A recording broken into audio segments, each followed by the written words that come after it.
quel que soit le lieu où vous êtes actuellement. J'espère que vous avez le son. J'espère que vous avez le son en ce moment précis. Et si le son est bon, vous me dites, parce que c'est le soir, je ne vais pas bavarder beaucoup, je ne vais pas lever trop la voix. Donc, je vais y aller... je vais y aller à voix basse. Et donc, si c'est bon, vous me dites. Et puis, bon, voilà, on va... Pas de son sur Facebook, je crois, si, il y a le son. Voilà, il y a ceux qui reçoivent le son. Voilà, donc je vous dis merci. Merci, c'est un live que j'avais annoncé. Vous savez que je ne fais pas les lives en semaine.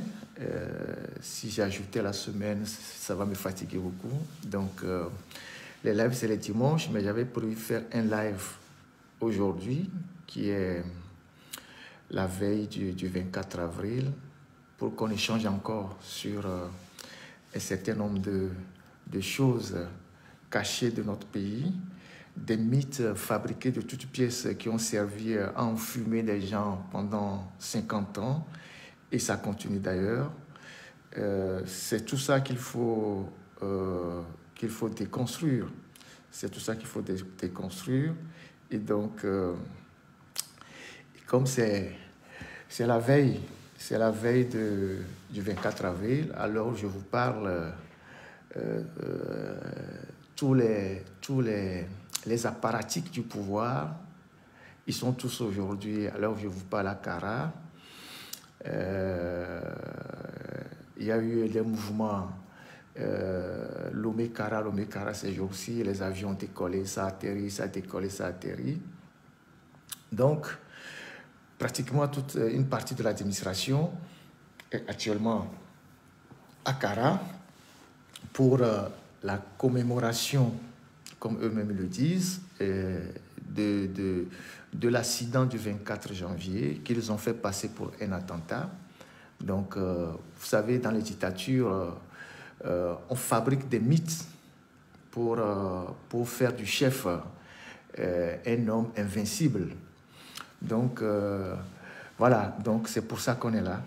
Et je remercie tous ceux qui sont en ligne. On est presque 1000 bientôt sur TikTok. On est à 700 pratiquement sur Facebook. Mais ce ne serait pas le seul sujet de ce live.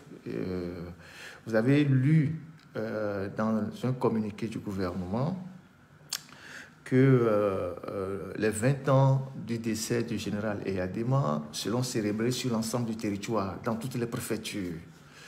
Mais là, on vient de tourner le dos au 13 janvier, l'assassinat de Sylvanus Olympio, le père de l'indépendance. Il n'y a eu aucun hommage officiel. Et pourtant, Faure Gnassingbé nous a dit avoir tourné la page du règne de son père. Il n'y a eu aucun communiqué officiel pour saluer la mémoire de cet homme exceptionnel qui s'est battu pour l'indépendance du Togo. Et 3 semaines plus tard, on veut célébrer Eyadema, son assassin, en grande pompe sur l'ensemble des préfectures au Togo. Et je ne sais pas si vous trouvez ça normal. Donc, j'ai lu le communiqué, je vais le relire, on va le relire ensemble avant de commencer ce direct-là, le communiqué du gouvernement qui demande à ce qu'on fête le 5 février sur l'ensemble du territoire parce que Eyadema nous a laissé un pays de paix, de dialogue, de cohésion sociale. Et nous allons voir ensemble si Eyadema nous a vraiment laissé un pays de paix, de dialogue et de cohésion sociale. On va le voir tout à l'heure. Quel est le bilan que Eyadema nous a laissé? Et je profite pour vous dire que le 5 février prochain, d'ici le 5 février, si les conditions sont remplies, je ferai une émission spéciale, sur les derniers moments de la vie d'Eyadema. Qu'est-ce qui s'est passé, comment est-ce qu'il est décédé, comment le coup d'État a été organisé, qui sont ceux qui ont organisé le coup d'État, comment ça a été fait, je ferai cette émission-là si tout va bien. Voilà. Et donc, avant de commencer, avant de rentrer dans le vif du sujet, je voudrais... on a publié un article tout à l'heure pour évoquer... pour parler des coupures d'électricité sauvages dans la ville d'Atakwame. C'est nos amis d'Atakwame qui nous ont interpellés pour dire il n'y a pas d'électricité à Atakwame, ils sont victimes de délestage sauvage depuis quelques jours et il n'y a pas de communiqué de la société, personne ne dit rien, il ne sait pas ce qui se passe. Et pourtant, Atakwame est la ville la plus proche de Nangbeto. Donc, on ne comprend pas pourquoi Atakwame est plongé dans le noir ces derniers temps. Ça perturbe fondamentalement les activités de tous ceux qui sont dans le monde des artisans, ceux qui ont les opérateurs économiques, les gens qui ont les activités de génératrices de revenus. Donc, ils n'ont pas l'électricité. Et donc, vivement que la société puisse répondre à leurs préoccupations. Alors, ensemble, on va lire le communiqué que le gouvernement a publié pour annoncer la commémoration des 20 ans du décès de Yadema. Et puis, en 2-3 mouvements, on va analyser ce communiqué rapidement.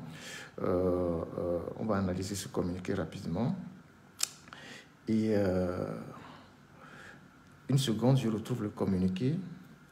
Ça doit être ici. Et ça doit être quelque part là.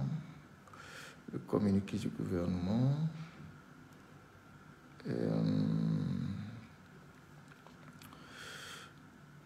Excusez-moi. Je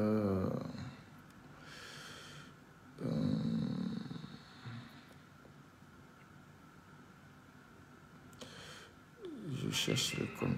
Voilà. Compte rendu du Conseil des ministres. Donc, c'est dans ce compte rendu qu'ils ont lu le communiqué. Compte rendu du Conseil des ministres du 22 janvier 2025. 22 janvier 2025, donc c'était hier. Le Conseil des ministres s'est réuni ce mercredi 22 janvier 2025 sous la présidence de son Excellence M. Foy Sozimna Gnassingbé, président de la République. Le Conseil des ministres a examiné blablabla, et puis bon, c'est la fin qui m'intéresse. Tous les mots qu'ils ont alignés là, ils ont l'habitude de les aligner. Tous les gros mots là, bon, ça ne m'intéresse pas. C'est la fin qui m'intéresse. Voilà. En divers, points, je pense qu'ils ont mis point, je ne sais même pas quoi, point divers. Le Conseil des ministres, le ministre de l'administration territoriale, de la décentralisation et de la chefferie coutumière a rendu compte au Conseil des ministres de l'organisation d'activités dans le cadre de la commémoration du 20e anniversaire du décès du président Gnassingbé Eyadema. Le Conseil a invité tous les citoyens togolais à faire de ces moments de commémoration qui couvrent l'année 2025 avec des activités dans plusieurs localités sur l'ensemble du territoire national, une occasion de faire revivre et de préserver les valeurs que Feu Gnassingbé Eyadema a portées sa vie durant. La paix, le dialogue, la réconciliation, la cohésion nationale, la solidarité et la sécurité. Je répète, le Conseil a invité tous les citoyens togolais à faire de ces moments de commémoration qui couvrent toute l'année 2025 avec des activités dans plusieurs localités sur l'ensemble du territoire national, une occasion de faire revivre et de préserver les valeurs de Feu Gnassingbé Eyadema a porté sa vie durant. La paix, le dialogue, la réconciliation, la cohésion nationale, la solidarité et la sécurité. Alors, selon en tout cas le Conseil des ministres, donc selon Foy Gnassingbé et ses amis, ce que son feu père nous a laissé comme valeur, ce sont la paix, le dialogue, la réconciliation, la cohésion nationale, la solidarité et la sécurité. Selon Foy Gnassingbé, c'est ce que son père nous a laissé comme valeur. Alors, on va parler peu, on va parler bien. On va Donc, c'est parce qu'il a laissé toutes ces valeurs qu'il faut le célébrer 20 ans après son décès. Il en fait une fête nationale. En fait, il en fait du décès d'Eyadema une fête nationale.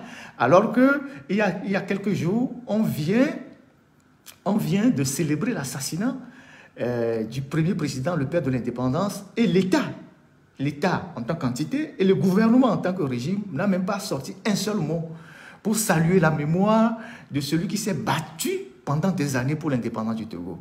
Ils ne l'ont pas fait parce que leur régime ne tire leur origine que du crime, que de l'assassinat de Sylvanus Olympio. Donc ils ne peuvent pas célébrer la mémoire de celui qu'ils ont assassiné, puisque le règne de Faure Gnassingbé, ce n'est que le continuum du règne de son père. Et le crime fondateur du règne de son père, c'est l'assassinat de Sylvanus Olympio.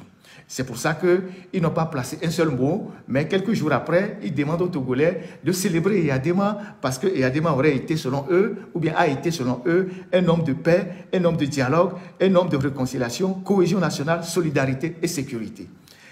Est-ce que nous tous qui sommes ici, les 1300 personnes sur TikTok, les presque 1000 personnes sur Facebook, vous êtes convaincus que Eyadema était un homme de dialogue? Eyadema était un homme de réconciliation, de cohésion nationale, de solidarité, de sécurité? Vous en êtes convaincus? Est-ce que vous en êtes convaincus? Le règne d'Eyadema n'a été que, c'est pas un long règne d'assassinat, de sang qui a coulé. Et le crime fondateur même du régime a été un crime de sang, un crime crapuleux, l'assassinat d'un chef d'État. Et nous qui sommes là, nous savons que le règne d'Eyadema a été un long règne d'assassinat, de massacre.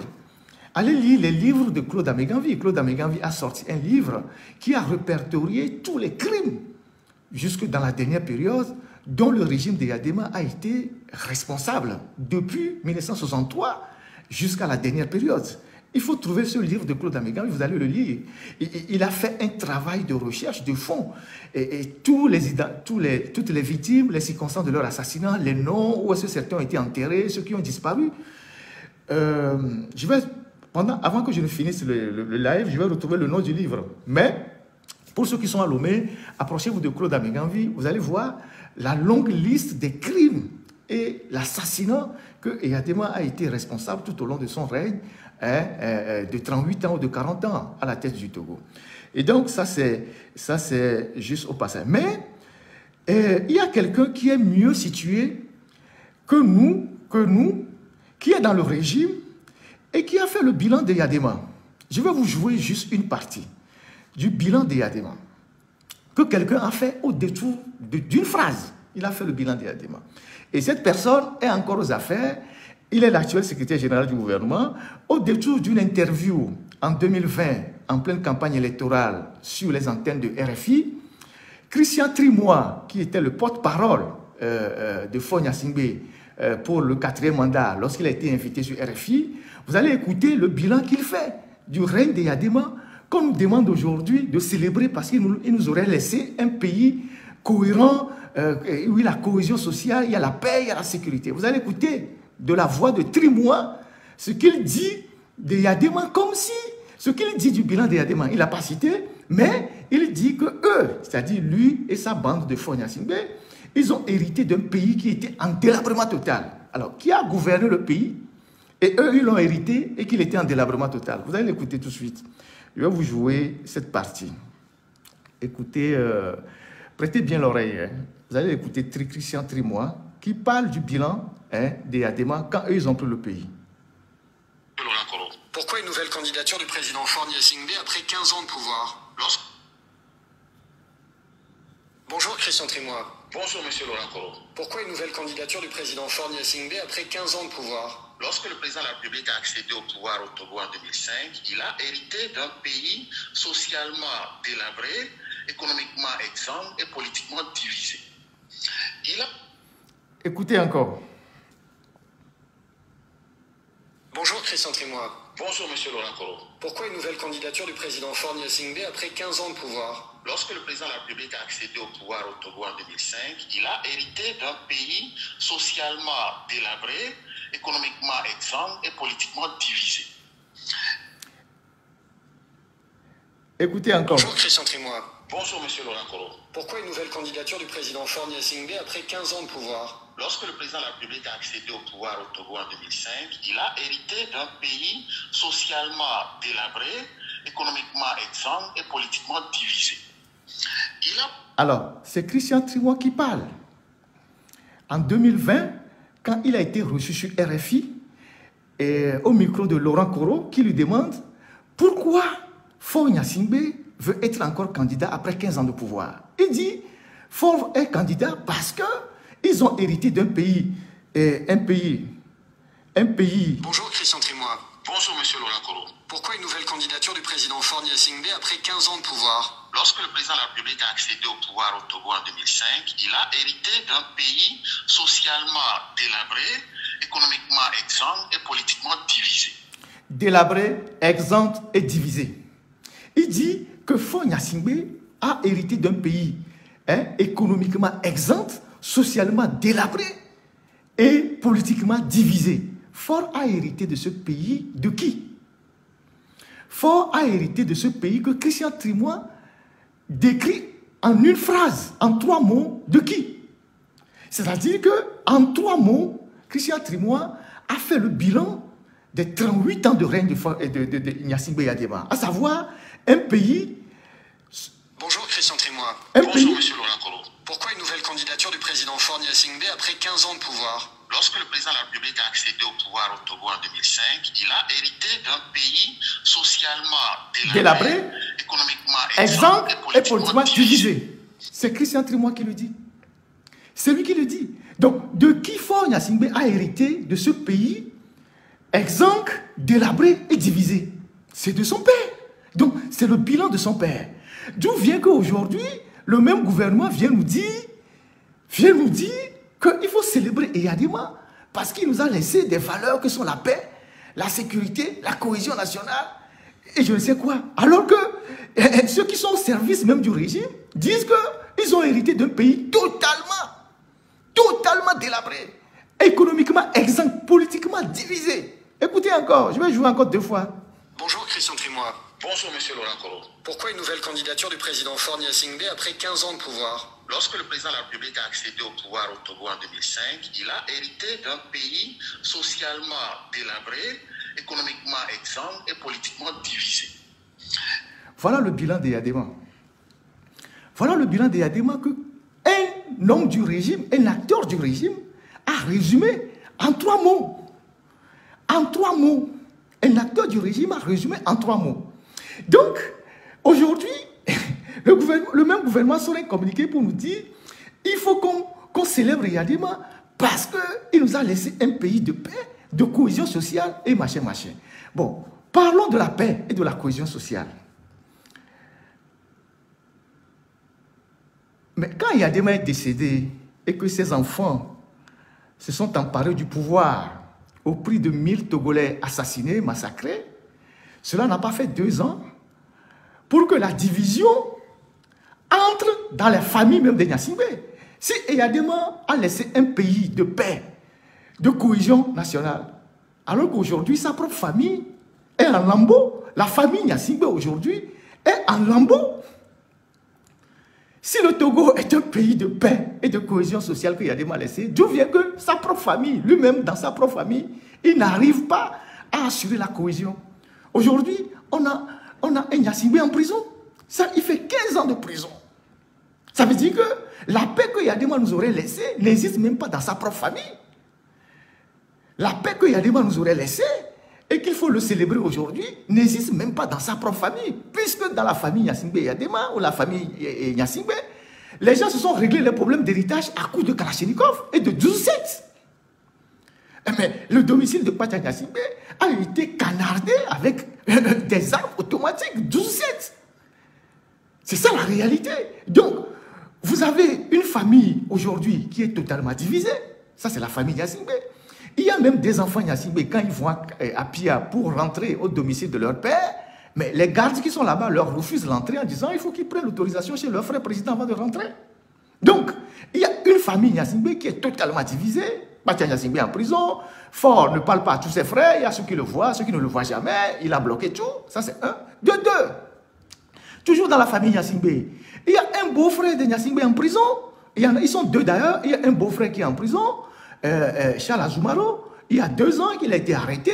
Sa femme a eu une crise d'AVC, elle est décédée. Il s'est débrouillé comme il pouvait amener sa femme à la clinique Kodom. Et puis après, les choses se sont dégénérées. Ils ont amené la femme au pavillon militaire. Et puis après, la femme est décédée. Et quand la femme a fait la crise, il n'y avait même pas d'ambulance. C'est dans un véhicule qu'on a pris la femme pour rouler sur les pavés de Djidjolé pour arriver à la clinique Kodom. Après, la femme décède. On accuse le mari de n'avoir pas pris toutes les dispositions pour sauver sa femme. Je ne sais pas ce qu'il pouvait faire de plus. Et ce monsieur est jeté aujourd'hui en prison depuis 2 ans. Et la famille lui fait voir de toutes les couleurs, alors qu'ils sont légalement mariés. On utilise la justice pour le détruire. On confisque ses biens. On lui arrache même ses propres enfants. Et on veut même changer le nom des enfants. C'est-à-dire, on lui arrache ses enfants. Et on veut changer même le nom de ses enfants. Et on lui prend même ses propres biens, pas seulement les biens qu'il avait avec sa femme, puisqu'il est légalement marié avec la dame, veut lui prendre même ses propres biens. Genre, une espèce de vengeance terrible. Ça, c'est dans la famille Gnassingbé. En plus, il y a le général Félix Katanga, qui a aussi appris une fille, Yadema, qui est aussi en prison. Et donc, qu'est-ce que Yadema a laissé comme la paix, la cohésion? S'il n'y a pas la cohésion dans la famille Gnassingbé elle-même, mais d'où vient qu'on dit que Yadema nous a laissé des valeurs de paix, de cohésion, tout ça? Donc, aujourd'hui, tout le monde connaît la situation économique du Togo. Et quand on parle des divisions dans la famille Gnassingbé, et quand on arrive à l'échelle de la nation, tout le monde sait ce qui se passe aujourd'hui dans le pays. Donc, Fort Gnassingbé, je dirais même que sur le plan même de la famille en tant qu'entité, sur le plan même de la famille, la fratrie Gnassingbé n'était même pas une famille, parce qu'il y a des mois, c'est vrai qu'il avait une femme principale, mais il a fait plein d'enfants dehors, donc tous ces enfants n'ont pas grandi sur son toit, chacun a élevé les enfants comme il pouvait, comme Fort aussi le fait aujourd'hui. Fort n'a pas de femme chez lui, les enfants sont chez leur maman. Donc la notion même de la famille, c'est que originellement, vous vivez sous un toit, sous l'autorité d'un parent qui participe à votre éducation, qui veille à ce que les enfants deviennent des modèles. Là, on a des enfants qui sont un peu éparpillés dehors, et le jour où leur père meurt, parce qu'il y a un héritage à partager, tout le monde arrive, et chacun selon ses méthodes. Donc, on a vu comment est-ce que la famille Gnassingbé, jusqu'à ce jour, est fondamentalement divisée. Donc, quelle valeur de paix et de cohésion Yadema nous a légué pour qu'on puisse le célébrer aujourd'hui, alors que dans sa propre famille, c'est la guerre des clans, c'est les méthodes de Bruce Lee, de Wang Yu, de fusil au cow-boy pour des problèmes d'héritage. Donc, voilà la triste réalité. Voilà l'héritage qu'on a eu de ce règne catastrophique de Yadema et de toutes les divisions qu'il a semées sur l'ensemble du territoire durant le long règne qu'il a eu et que son fils continue d'entretenir. Fort lui est parvenu au pouvoir au prix de 1000 morts. Et aujourd'hui, il continue. Où est-ce qu'il y a le pardon au Togo? Où est-ce qu'il y a la réconciliation au Togo? Aujourd'hui, il n'y a pas de dialogue au Togo. La preuve, Fort n'a jamais accepté de dialoguer avec la classe politique. Il les prend toujours de haut. C'est lui le monarque. Et il en fait comme il veut. Les gens ont demandé à le voir au niveau de la classe politique. Il ne les a jamais reçus. Le pays est sa propriété. Il décide qui mange aujourd'hui, qui ne mange pas, qui a droit à quoi, qui n'a pas droit à rien. Et c'est lui seul qui décide. Donc voilà comment le Togo est géré. Donc il n'y a ni dialogue aujourd'hui, il n'y a ni paix. S'il y a une paix, un semblant de paix aujourd'hui au Togo, c'est la paix de cimetière. Puisque les gens sont en prison. Dès que vous critiquez le régime, soit c'est les îles, c'est la prison, c'est la vengeance, c'est la rancune. Donc, il y a plein de gens, des innocents qui sont en prison, tous ces jeunes qu'on a arrêtés, la famille Agba, ceux qu'on vient d'arrêter, tous ceux qu'on a contraints à l'exil, nous en faisons partie, qui ne peuvent pas rentrer dans leur pays. Donc, où est la paix alors? C'est la paix des cimetières. C'est la paix des cimetières. Donc, c'est ça. Donc, c'est la réalité, ça. Et tout en n'oubliant pas que dans notre pays, dans toutes les localités, il y a des petits problèmes de chefferie qui peuvent remonter demain et qui peuvent devenir des facteurs d'instabilité de notre pays. Voilà le résultat que Yadema a laissé pendant des années. Donc, ce communiqué du gouvernement qui invite les Togolais à célébrer pompeusement Yadema parce qu'il aurait laissé les valeurs, c'est une supercherie, comme ils ont l'habitude de nous servir depuis des années. C'est une supercherie. Et Yadema mort il y a 20 ans. Il est bien dans son repos éternel. Il faut le laisser là où il est et laisser les Togolais vaquer à leurs occupations plutôt que de dépenser de l'argent alors que le pays est dans une situation économique difficile, de dépenser de l'argent à célébrer un événement qui n'en a pas, dont on n'a pas besoin aujourd'hui. Donc voilà ce que je voulais dire comme introduction à ce live-là, à la suite de ce communiqué qui a été diffusé sur les médias disant que il faut célébrer Yadema qui nous a laissé des valeurs. Donc, pour terminer cette phase, je vous joue encore cette interview de Trimois qui nous résume en 3 mots le bilan de Feu Gnassingbé et Yadema. Et c'est Trimois qui le fait, ce n'est pas moi. C'est Trimois. Il est aujourd'hui secrétaire général du gouvernement. C'est lui qui dresse le bilan des Yadema quand ils ont pris le pouvoir. En faisant croire qu'ils n'ont pas pris le pouvoir des mains de Yadema. C'est comme c'est quelqu'un d'autre qui avait gouverné le pays avant que Faure n'arrive. Alors que Faure était partie prenante même de la gouvernance puisqu'il était ministre député. Donc, voilà ce que Trimois dit, que Yadema a laissé un pays catastrophique. C'est Trimois qui le dit, c'est pas moi.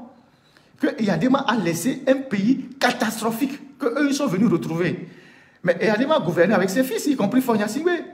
Donc c'est Trimois qui fait le bilan de Yadema, celui qu'on nous demande aujourd'hui de célébrer. Je vous le joue encore 2 fois et puis après, bon, je vais passer à un autre sujet. Bonjour Christian Trimois. Bonjour Monsieur Laurent Koro. Pourquoi une nouvelle candidature du président Faure Gnassingbé après 15 ans de pouvoir? Lorsque le président de la République a accédé au pouvoir au Togo en 2005, il a hérité d'un pays socialement délabré, économiquement exsangue et politiquement divisé. Bonjour Christian Trimois. Bonjour Monsieur Laurent Koro. Pourquoi une nouvelle candidature du président Faure Gnassingbé après 15 ans de pouvoir? Lorsque le président de la République a accédé au pouvoir au Togo en 2005, il a hérité d'un pays socialement délabré, économiquement exsangue et politiquement divisé. Bonjour Christian Trimois. Bonjour Monsieur Laurent Koro. Pourquoi une nouvelle candidature du président Faure Gnassingbé après 15 ans de pouvoir? Lorsque le président de la République a accédé au pouvoir au Togo en 2005, il a hérité d'un pays socialement délabré, économiquement exsangue et politiquement divisé.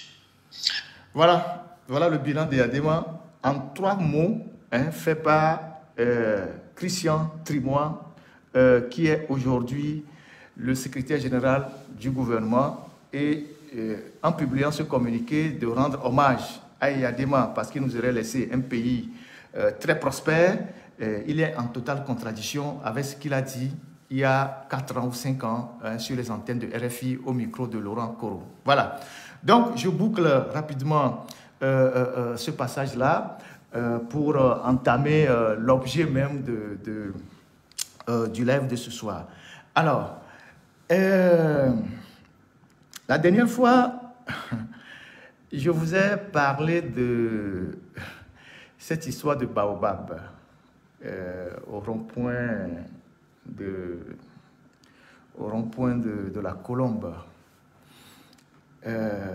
En parlant de Baobab, ceux qui suivaient les marches de soutien à l'époque où elle faisait ces marches étaient d'actualité. Vous avez entendu Yadema dire plusieurs fois, que ce soit à Lomé ou chez lui à Pia, que le Baobab est là, l'éléphant est là. Vous avez une fois entendu cette phrase, non? Le Baobab est là, l'éléphant est là. Vous avez entendu cette phrase? Voilà. Vous comprenez? Vous saisissez le fond de ce que je suis en train de dire. L'éléphant est là, le Baobab est là. Vous avez entendu cette phrase plusieurs fois. Alors, quand quelqu'un dit là, dit l'éléphant. Non, c'est dit l'éléphant, il n'a pas dit l'éléphant. Il ne faut pas mentir dans son compte. Et l'éléphant est là, le Baobab est là. Voilà. Alors, parlant de Baobab, vous comprenez pourquoi je dis ça? Vous comprenez pourquoi je dis ça par rapport à ce Baobab qui est à la colombe de la paix. Donc, si vous avez compris, c'est bien. Donc, je passe à autre chose. Donc, aujourd'hui, nous sommes le 23 janvier et le gouvernement a décidé de commémorer ce qu'ils ont appelé, ce qu'eux-mêmes ils appellent l'attentat de Sarakawa. La dernière fois, j'avais expliqué un peu ce qui s'est passé dans mon live. Aujourd'hui, je vais reprendre les mêmes choses, mais dans les détails. Puisque c'est l'événement a lieu demain, cette nuit jusqu'à demain, il faut qu'on en parle pour ouvrir les yeux aux Togolais. On a passé des années de mensonges, de mythes fabriqués, ils ont monté une histoire bidon, une histoire totalement bidon, avec la caution de quelques intellectuels, des foutis, pour faire croire aux Togolais que, comme je l'ai dit tantôt, chaque dictateur construit son mythe, ou chaque homme politique essaie de construire son mythe, mais ce sont des choses qu'il faut ramener à leur juste place pour que dans nos livres d'histoire, dans nos livres d'éducation civique, on ne sert pas des mensonges à nos enfants et à nos arrière-enfants. Et Adéma n'est jamais sorti miraculeux d'un attentat ou je ne sais pas de quoi, des histoires à dormir debout. Alors, comme je le disais la dernière fois, lorsque Yadema prend le pouvoir en 1967, le 14 avril, après avoir évincé Grunitzky par les méthodes dont il est le seul à avoir connaissance, avant même qu'il n'accède au pouvoir, il était déjà le chef d'état-major de l'armée. Et il avait pour résidence le camp RIT. Et quand il prend le pouvoir, il allait régulièrement chez lui. Il allait à Kara. Et à chaque fois qu'il allait à Kara, il descendait à l'aéroport. Il descendait, ce n'est pas un aéroport, c'était une piste coloniale. Donc on peut dire que c'était un aérodrome. Comme j'ai eu à l'expliquer la dernière fois, les Allemands et les Français après ont installé quelques pistes d'atterrissage sur l'ensemble du territoire. Il y en avait dans chaque région. Il y en avait à Lomé, Lomé c'était l'aérodrome. Il y en avait à Takwame, on appelle ça aviation. À Sokode c'était aussi un aérodrome. Dans la région de la Kara, c'est le canton de Tchitchao qui est voisin du village de Sarakawa, ou bien du canton de Sarakawa, qui avait cet aérodrome-là, cette piste coloniale-là. C'est une piste coloniale allemande. Et puis, il y avait aussi une piste coloniale dans la région des Savanes. Je ne sais pas s'il y a Dapan ou Mango, mais il y a une piste coloniale dans la région des Savanes. Et donc, cette piste coloniale de Tchitchao, cette piste, elle est à Tchitchao. Elle est coloniale. Vous pouvez la retrouver sur la carte allemande. Elle est coloniale. C'est une piste. Oui, il y avait aussi à Nero Azebe. Voilà. Elle est coloniale. Donc, elle est largement postérieure à l'aéroport de Niamtougou. L'aéroport de Niamtougou, c'est dans les années 82-83. Donc, quand Eyadema prend le pouvoir, il allait régulièrement à Kara. Et il atterrissait sur cette piste-là. Et avec ces pilotes, les mêmes pilotes, les pilotes blancs, je vais vous donner le nom du pilote qu'ils ont exécuté à la suite de ce mauvais atterrissage. Donc, c'est là-bas qu'il atterrissait, sur la piste de Tchitchao, et puis après, il prenait son véhicule et il rentrait chez lui à la maison. Et donc, il y a, à l'époque, le colonel Améi, ou bien je ne sais pas s'il était colonel ou commandant, Améi était le préfet de Kara, ça s'appelait Lamakara. Donc, Améi était le préfet de Lamakara. Et à chaque fois que Yadema devait arriver là-bas, c'est Améi qui se déplaçait avec les autorités coutumières de la localité pour recevoir Yadema. Donc, et généralement, c'est les jeudis qu'ils allaient pour passer le week-end. C'est les jeudis qu'ils allaient. Voilà, quelqu'un dit capitaine. Donc, c'est les jeudis qu'ils allaient pour passer le week-end. Et donc, quand ils ont fini la fête du 13 janvier à Lomé, ils ont décidé d'aller continuer la fête à Kara, donc à Pia. Donc, ils ont pris l'avion, c'était un DC, donc ce n'était pas un appareil de grande taille à l'époque. Donc, ils ont pris l'avion, ils l'ont surchargé un peu de tout, les vivres, les pommes de terre, les boissons, tout, au point que l'avion était tellement chargé. Et ils se sont installés, il n'y avait pas que lui seul dans l'avion, il y avait Yadema, l'ensemble de la sécurité présidentielle, le majordome, Baka, Kifalan, Tchamien, le père le colonel qui dirige le Gilat, là, le colonel barbare qui dirige le Gilat actuellement, il ne sait même pas s'il est encore aux affaires, son père qui était majordome de Yadema, et il y avait Diafalo, et il y avait Nyandi qui était un pilote, il y avait Nyemenya qui était mécanicien. Ils étaient nombreux dans l'avion. Il y avait un Béamalou, tout ça là. Et donc, en janvier, la période on est en période où il y a parfois du brouillard. Et donc, l'avion devait atterrir sur cette piste coloniale où attendait déjà le capitaine Améi et tout le Bataclan de chefs coutumiers et tout ça. Et donc, dans les manœuvres de l'atterrissage, il y a eu une sortie de piste. Voilà l'expression technique. Il y a eu une sortie de piste parce que quand le pilote qui avait des difficultés à poser l'avion a réussi à poser l'avion sur la piste, il a perdu les manettes parce que l'avion étant tellement lourd, tout a basculé, il a perdu les manettes et donc il y a eu une sortie de piste et l'aile droite de l'avion a heurté des arbres. Donc l'aile droite de l'avion a heurté des arbres. Et c'est comme ça que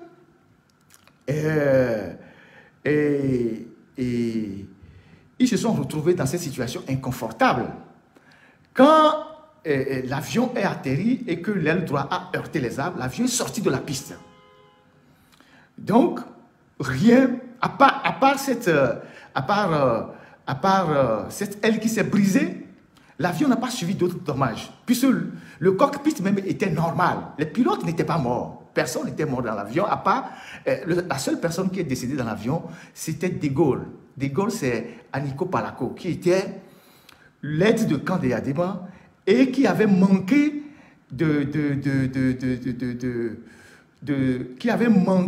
comment je dirais ça, qui avait manqué de se conformer aux instructions de sécurité, notamment attacher la ceinture. Il s'est levé, comme l'avion zigzaguait en l'air, il s'est levé pour voir qu'est-ce qui se passait. Et dès que l'avion est tombé sur la piste, il y a eu un mouvement, sa tête a cogné, un truc, et puis lui, il est décédé.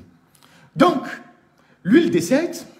Et donc, quand l'avion est tombé, puisque la piste de cette piste coloniale à Tchitchao, elle est dans le canton de Tchitchao, mais la zone d'habitation de Tchitchao est un peu loin de la piste, puisque cette zone, c'est comme le champ du village de Tchitchao. Vous savez, les gens, ils vivent à côté, ils ont le champ un peu à côté aussi. Donc, c'était comme le champ. Mais le village de Sarakawa était plus proche de la piste. Donc, dès que l'avion est tombé, les premiers qui ont couru pour venir, ce sont les gens de Sarakawa. Mais la piste n'est pas dans leur canton, mais c'est les premiers qui sont venus avant les gens de Tchitchao. Donc, quand l'avion est tombé, par cette manœuvre difficile des pilotes, et Yadema est sorti, il avait quelques égratignures, et De Gaulle est mort, donc Aniko Palako, mais ils ont attaché les pilotes, ils les ont exécutés. Le commandant Deller, c'est son nom, c'est le pilote, il s'appelle Deller, le commandant Deller a été exécuté, son copilote a été exécuté, Ako Nyandi a été exécuté, Nyemenya a été exécuté. Le seul qui est mort véritablement dans l'avion, c'était, comment appelle-t-on, Aniko Palako. Et donc, ils ont exécuté ces gens, et ils les ont exécutés après avoir chassé les gens qui sont venus les courir. Puis c'est les gens qui sont venus, quand l'avion est tombé, et que l'aile s'est brisée, ils ont vu des trucs qui sont sortis de l'avion, les pommes de terre qui sont versées par terre, les boissons, tout ça. Les gens ont vu ça. Il y a des témoins. C'est un événement que les gens ont vu, les gens ont assisté, il y a des témoins. Donc, les gens ont vu tout ça. Et donc, ils ont exécuté ces gars-là. Et c'est comme ça, en disant que... Et ceux qui ont fait le zèle dans ces choses-là, il y avait Adewi. Je vous avais dit que quand ils ont fait le coup d'État, Adewi est devenu, le sergent Adewi, je ne sais pas s'il est monté en grade entre-temps, il était venu l'homme des basses besognes de Yadema. Adewi, puisque c'est Adewi qui était l'armurier qui a ouvert le magasin d'armes sur ordre de Bojole, et ils ont sorti les armes pour donner à la bande de Yadema. Ils sont allés assassiner Sylvain Solimpio. Donc Adewi est devenu un acteur majeur dans le système de Yadema. Donc Adewi et Shango, c'est eux qui ont exécuté les gens, qui ont dit non, qui ont exécuté les gens. Et donc, c'est à partir de là qu'ils ont commencé par construire leur mythe. L'avion n'avait aucun problème. On aurait pu juste le tirer et puis réparer l'aile et puis l'avion aurait pu continuer par fonctionner. Alors, ils ont exécuté ces gens-là Et 4 jours après, le capitaine Améi, après avoir décidé de monter leur scénario de mythe, est revenu sur les lieux, il a pris un tracteur et puis il a écrasé l'avion. Il a écrasé l'avion, il a brisé l'avion pour en fait construire leur scénario.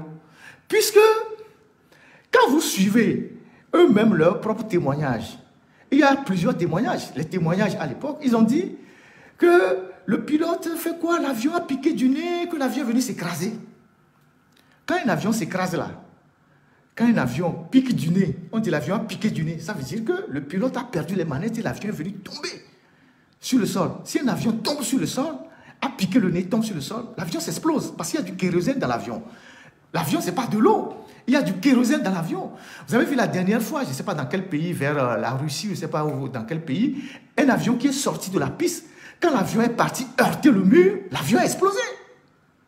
Vous avez vu ça? Je ne sais pas dans quel pays il y a eu un drame d'avion la dernière fois. En Corée, voilà. En Corée, vous avez vu l'avion? Quand l'avion est sorti de la piste, parce que le pilote n'arrivait pas à freiner l'avion, l'avion est parti heurter le mur, l'avion a explosé. Alors, si vous prenez eux-mêmes leur propre témoignage qu'ils ont eu à faire, il y a des audios que vous pouvez écouter. Ils ont dit que l'avion a piqué du nez et que l'avion est tombé en s'écrasant au sol. Si un avion s'écrase là, l'avion explose. Ça, c'est un. De deux, il y a un autre témoignage d'un vieux qui dit que, ouais, que les pilotes, ils ont saboté les trains d'atterrissage de l'avion. Ils ont coupé les trains d'atterrissage de l'avion depuis Lomé et ils les ont attachés par des scotch. Ils les ont attachés par du scotch avant de décoller. Donc, si on sabote un train d'atterrissage d'un avion, est-ce que l'avion peut décoller jusqu'à aller atterrir? Puisque le train d'atterrissage de l'avion, quand l'avion décolle, il rentre dans l'avion, il y a une manœuvre pour le faire remonter dans l'avion, et quand l'avion veut atterrir, il sort de l'avion et puis il se pose. Ce témoignage-là aussi est là, vous pouvez l'écouter. Il dit qu'ils ont saboté le train d'atterrissage de l'avion et ils ont attaché ça par un scotch. Vous voyez ça? Donc, ce sont des histoires à dormir debout. Et donc, ils sont allés là et ils ont fait leur scénario et ils ont exécuté ce qu'ils pouvaient exécuter pour construire leur histoire à dormir debout. Je vais vous lire, je vous ai dit que dans les mémoires de Jacques Foccart, c'est le père de la France-Afrique. C'est lui qui a été l'idéologue qui a fait assassiner beaucoup de chefs d'État en Afrique, qui a installé les présidents qui sont au service de la France. Quand vous lisez les mémoires de Jacques Foccart est clair qu'il n'y a jamais eu d'attentat, qu'il y a eu juste un accident qu'on a transformé en toute une histoire de mythe et tout ça. Alors, si les pilotes qui conduisaient Yadema depuis des années avaient l'intention de le tuer parce que Yadema venait de prendre 51% des actions de la CTNB, quand l'avion a décollé de Lomé, il aurait pu le jeter en mer et puis tous vont mourir. Dès que l'avion a décollé de Lomé, ils auraient pu faire tomber l'avion dans la mer ou ils auraient pu faire tomber l'avion dans la faille d'Alédio ou aller se faire écraser sur une montagne. Ils ne l'ont pas fait. Mais plus grave, comme on a dit que c'est les Blancs qui voulaient tuer Yadema parce que Yadema a pris les 51% de la CTNB, mais quand, après l'attentat, après leur soi-disant attentat, l'accident de cet avion, mais quand Yadema est revenu à Lomé, c'est toujours d'autres Blancs qui l'ont conduit. C'est d'autres Blancs qui ont été toujours ses pilotes jusqu'à sa mort. Alors, d'où vient que quelqu'un qui dit que les impérialistes blancs voulaient le tuer à cause de cet attentat, dès qu'il a retrouvé un nouvel avion, ce sont les Blancs qui l'ont piloté jusqu'à sa mort. Le dernier pilote de Yadema était un Français, il s'appelait Restou, le commandant Restou. C'était lui le pilote de Yadema. Aujourd'hui, les pilotes de Fort Gnassingbé sont des Blancs. Donc, voilà comment ils ont monté leur histoire. Je vais vous lire, en dehors des mémoires de Foucault, je vais vous lire ce que Idem Kodjo que vous connaissez, qui a été quelqu'un de très impliqué dans le système, a dit de cet attentat-là. Vous pouvez trouver la version, vous pouvez trouver le témoignage d'Edem Kodjo dans le livre Edem Kodjo, Un homme, un destin, de Venance Conan. Venance Conan, c'est j'avais pris ce livre-là quand j'étais à Lomé, je l'avais acheté. Venance Conan, c'est un journaliste ivoirien, écrivain aussi. Il a été pendant longtemps le directeur de Fraternité Matin, c'était le PDG. Et donc, Venance Konan a consacré un livre à Edem Kodjo. Et il lui a posé la question s'il y a eu vraiment accident ou attentat. Voilà ce que Edem Kodjo dit. Edem Kodjo, vous pouvez retrouver ce livre, hein, c'est dans les librairies à Lomé. Edem Kodjo, un homme, un destin. Voilà ce que Edem Kodjo dit. Venance Konan lui pose la question. Il dit, Venance Konan lui dit, quelle est finalement la vérité sur cet accident? Venance Konan ne dit pas que c'est un attentat. Il dit, quelle est la vérité sur cet accident? Voici la réponse d'Edem Kodjo. Écoutons Edem Kodjo. La version la plus probable, n'en déplaise à tout ce qu'on a fait ensuite sur le plan de la récupération politique, je répète, la version la plus probable, n'en déplaise à tout ce qu'on a fait ensuite sur le plan de la récupération politique, et la vérité oblige à le dire, c'est que l'avion était surchargé. Ça, c'est Edem Kodjo. C'est que l'avion était surchargé. Je continue. Le pilote avait essayé d'attirer l'attention sur cela. Ça veut dire qu'en fait, avant même que l'avion ne décolle, le pilote a attiré l'attention que l'avion était trop chargé, qu'il ne peut pas voyager avec l'avion. Ils ont dit non, il faut partir, parce qu'ils allaient en fête. Ils allaient pour deux objectifs. Le premier objectif, c'est pour faire la fête. Le deuxième objectif, c'est pour juger le commissaire Pana. Je vais vous parler tout à l'heure du commissaire Pana et comment ils ont exécuté le commissaire Pana. À ne pas confondre avec l'ambassadeur Pana. Il y a l'ambassadeur Pana qui s'appelle Pana Ombri et il y a le commissaire Pana qui était commissaire à Sokodé qui traitait Eyadema de Koulibaly. Koulibaly, c'est quelqu'un qui n'a pas été à l'école. Donc, il le traitait de Koulibaly. Donc, et ils avaient prévu, ils ont arrêté le commissaire Pana et ils ont prévu le juger après la fête à pied là-bas. C'est pour ça qu'ils sont tous montés. Donc, je vais vous dire ça tout à l'heure. Donc, Edem Kodjo dit, la version la plus probable n'en déplaise à tout ce qu'on a fait ensuite sur le plan de la récupération politique, et la vérité oblige à le dire, c'est que l'avion était surchargé. C'est Edem Kodjo qui le dit dans le livre de Venance Konan. L'avion était surchargé. Le pilote avait essayé d'attirer l'attention sur cela. Mais personne ne l'avait écouté. Personne ne l'avait écouté. C'est comme vous arrivez à la station d'Agbalépédo. À la station d'Agbalépédo, il y a un chauffeur qui veut aller de Lomé à Sokodé. Donc son apprenti, il met les bagages, le chauffeur vient, il voit la voiture, il voit que la voiture ne tient pas. Il dit, on ne peut pas voyager parce qu'il y a trop de bagages dans la voiture. Les occupants disent, non, il faut qu'on parte, on doit partir, il faut conduire, on va arriver. Vous voyez? Donc, le pilote, Edem Kodjo dit, le pilote avait essayé d'attirer l'attention sur cela, mais personne ne l'avait écouté. On avait chargé exagérément l'avion et les consignes de sécurité n'avaient pas été appliquées. De Gaulle, donc Aniko Palako, De Gaulle, le chef de la garde rapprochée, qui est mort, était debout dans l'avion. Vous voyez ça? Donc, ça rejoint ce que je dis. De Gaulle, le chef de la sécurité rapprochée, qui était debout dans l'avion. C'est pour ça qu'il est mort. Ça, c'est dans le livre de Edem Kodjo. Quand je l'avais dit hier, quand je l'avais dit dimanche, je n'avais pas les extraits du livre. Vous voyez? Et donc, c'est comme si Edem Kodjo, qui n'est plus là aujourd'hui, on a eu la même version. Donc, il y a des témoins, il y a des gens qui savent ce qui s'est passé. Donc, De Gaulle qui était mort était debout dans l'avion. Donc, il n'était pas assis, il n'avait pas sa ceinture. C'est pour ça que sa tête a heurté un truc et puis il est mort. Donc,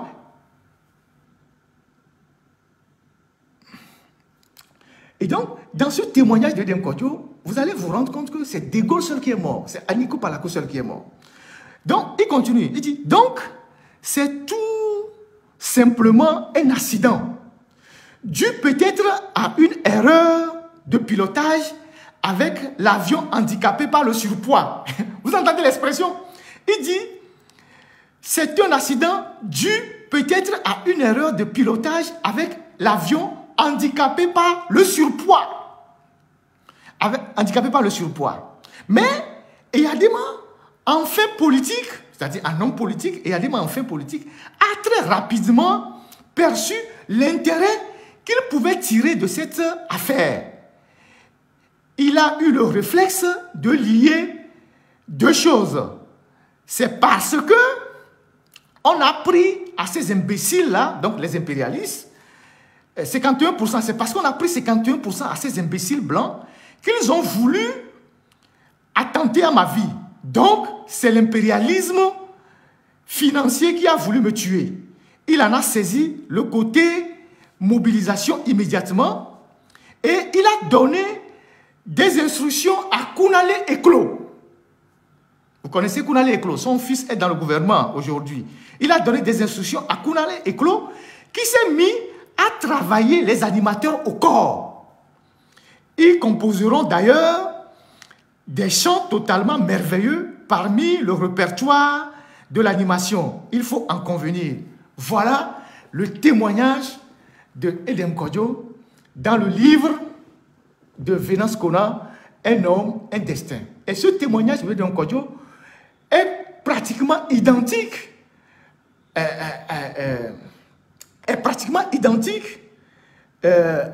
au paragraphe de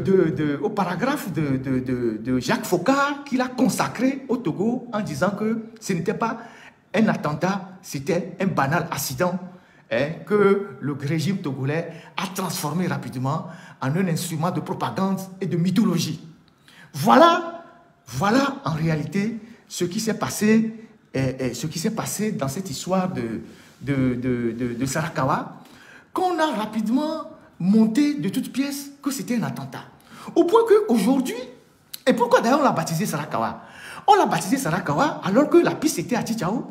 Parce que Yadima était furieux, comme Yadima est très rancunier d'ailleurs, il était furieux que les gens de Tchitchao, qui est le canton qui abrite même la piste la piste d'atterrissage, ne sont pas les premiers à venir à son secours, que ce sont les gens de Sarakawa. Et il a dit, désormais, on va appeler là-bas Sarakawa, alors que la piste là, elle est à Tchitchao. Aujourd'hui, il y a un conflit de délimitation foncier.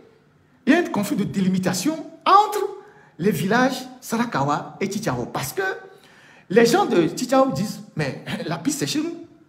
Depuis longtemps, c'était une piste d'atterrissage colonial qui était dans le canton de Tchitchao. D'où vient que vous réclamez la paternité de cet endroit-là. Au point que le préfet de Kara, qu'on vient de changer, le colonel Bakali, a mis il n'y a pas très longtemps une commission composée des dignitaires des deux villages ou des deux cantons pour délimiter ces deux cantons-là.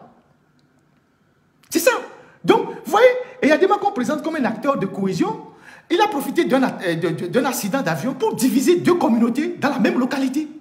Aujourd'hui, ces communautés sont en train de traîner cette contradiction et ils sont aujourd'hui, il y a des malentendus entre ces communautés-là. Et les gens qui avaient la piste coloniale ont dit, mais c'est dans notre canton, vous ne pouvez pas réclamer ça. Donc, si Yadima devait être cohérent avec lui-même, il devait dire, si c'est un attentat comme lui-même le dit, il devait dire l'attentat de Tchitchao. Mais, en bon rancunier, il a dit attentat de Sarakawa. Alors que la piste n'est pas Sarakawa, même si le village de Sarakawa était plus proche de la piste que le village de Tchitchao. La piste est dans le canton de Tchitchao. Si vous prenez la carte coloniale du Togo allemande, vous allez retrouver cette piste-là. Demandez aux historiens, vous allez retrouver cette piste-là. Donc, c'est comme ça qu'ils ont construit l'histoire, après avoir exécuté ceux qui peuvent exécuter. Donc, ils ont gardé ceux qui étaient vivants et ils ont exécuté les gens, ils ont exécuté les Blancs. Le commandant Deller a été exécuté, son copilote a été exécuté, les mécaniciens, tout ça ont été exécutés. Le seul qui est mort, c'est Aniko Palako. Maintenant, je reviens sur la question du commissaire Pana. Vous savez que quand Bojolé, qui était le chef, le chef d'orchestre de l'insurrection qui a abouti à l'assassinat, au crime crapuleux de Sylvanus Olympio, dès que Eyadema intègre l'armée, parce que Eyadema n'était pas de l'armée. Eyadema n'était pas de l'armée. Il était un demi-solde. C'est eux, ils se battaient pour rentrer dans l'armée. Et donc, ils ont bénéficié de la complicité de leurs frères qui les ont aidés à assassiner Sylvanus. Donc, dès que ils ont assassiné Sylvanus, le premier décret que Nicolas Gruniski prend, c'est d'intégrer dans l'armée ces demi-soldes-là.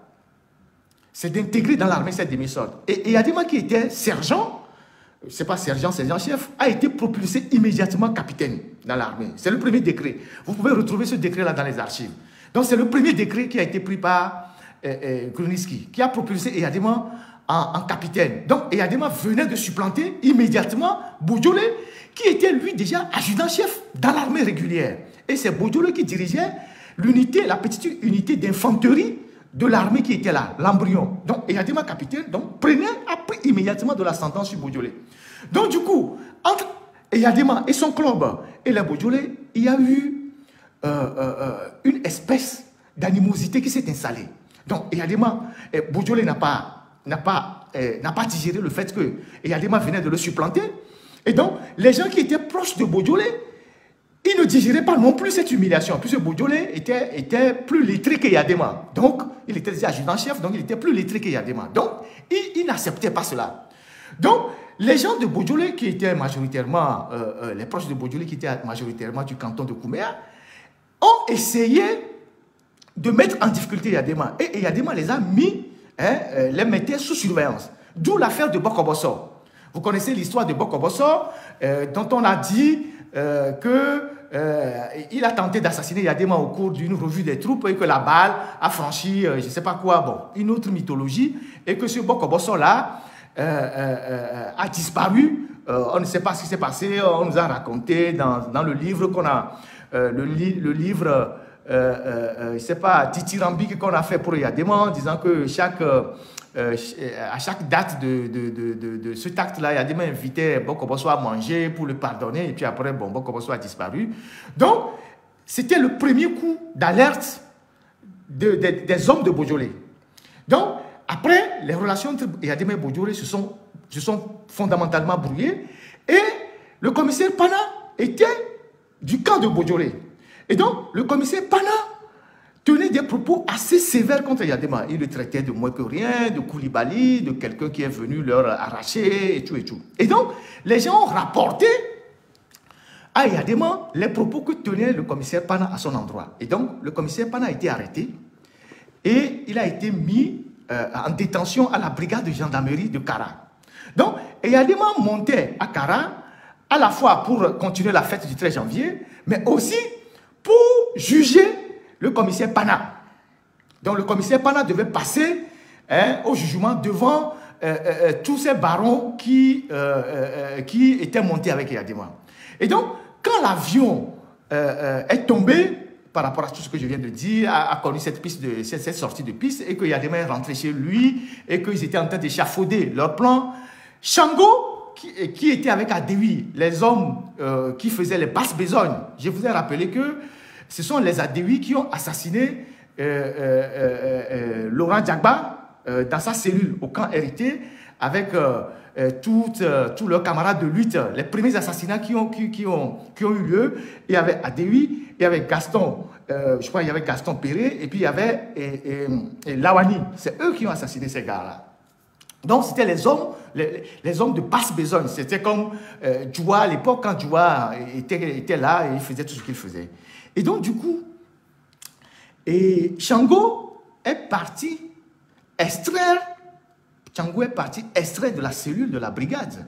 Le soir de la brigade, le commissaire Pana, il a amené sur le site où l'avion est tombé et ils l'ont fusillé. En disant, c'est toi que le patron venait pour écouter et l'avion est tombé. Donc tu es responsable, tu ne mérites pas de vivre. Et ils l'ont fusillé sur le site là où il y a l'avion. Et ils l'ont fusillé. C'est comme ça que ça s'est passé. Et ils l'ont fusillé sur le site. Donc, on ne l'a même pas écouté, on ne l'a pas passé, tout ça, ils l'ont fusillé. Donc, derrière cette histoire d'avion qui est tombé, il y a eu beaucoup de drames. Et les familles portent encore le deuil sans savoir réellement ce qui est arrivé à leurs parents. Et ce que vous avez appelé à Lomé là-bas, ou bien ce que nous appelons la CVJR, elle n'a jamais élucidé ce que je suis en train de dire. Elle n'a jamais élucidé ça. C'est pour ça que je parle de fausse réconciliation, de tout ça. Tout ça, c'est des histoires. Donc, ils sont allés extraire le commissaire Pana de sa cellule, puisque le commissaire Pana, il est connu pour être un proche de Bojolé, ils l'ont amené sur le site et ils l'ont fusillé. C'est comme ça qu'ils l'ont liquidé. Et donc, voilà ce qui s'est passé. Donc, quand ils ont fini de construire toute leur histoire autour de ce drame-là, Eyadema a repris, on a dit bon que Eyadema va rentrer à Lomé en boubou blanc, dans un véhicule, en bon miraculé, tout ce qu'on a appelé, vous pouvez vous rappeler, retour triomphal du 2 février. Retour triomphal du 2 février. Donc, aujourd'hui, comme je l'ai dit la dernière fois, Faure Gnassingbé, qui a hérité le pouvoir de son père, n'a rien à voir avec l'accident de Sarakawa.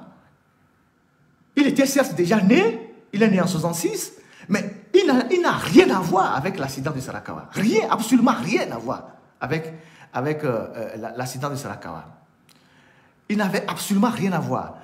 Pourquoi lui, aujourd'hui, il s'approprie de cet événement et qu'il continue de le commémorer? Pourquoi il s'approprie de ça? Pourquoi il s'approprie de cet événement et continue de le commémorer? Un instant, hein. Je règle un truc et puis je vous reviens.